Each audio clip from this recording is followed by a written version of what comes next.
when you go through the training, you think, oh, I'm going to get out, I'm going to help so many people, I'm going to do this. And then you get out and you realize like you're burdened under a system that essentially is algorithm driven. The insurance company will only pay for certain things, even if it's not necessarily in the best interest of the patient.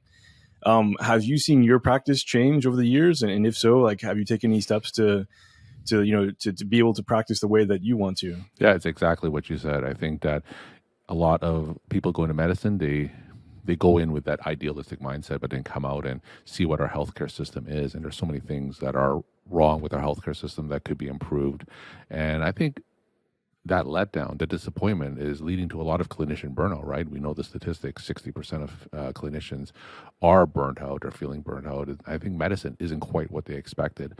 And I think the biggest reason, as you said, is that loss of autonomy, right? I think clinicians are being told what to do. They can't practice the way they want. They're being told that they have to stick with these algorithms. They have to do prior authorizations before they order tests and prescribe medications. And I think there's a lot of disappointment where the expectation of what they thought medicine would be isn't quite meeting, or the reality of medicine isn't quite meeting what their expectation of medicine is.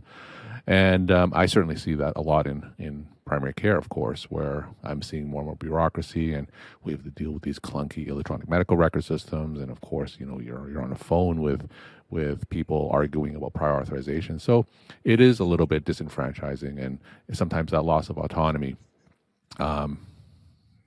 makes practicing medicine much more difficult. But then if you think it's difficult for us, then you have to look at it from the patient standpoint. And I think we have to realize that as hard as we have it, patients have it worse, because for them to navigate through this maze of bureaucracy that they have to face whenever they go for healthcare, I think that it's even worse for patients. And that's why we have to stick with it, because if patients don't have clinicians to guide them, they don't have a lot of chance when it comes to navigating their healthcare system themselves.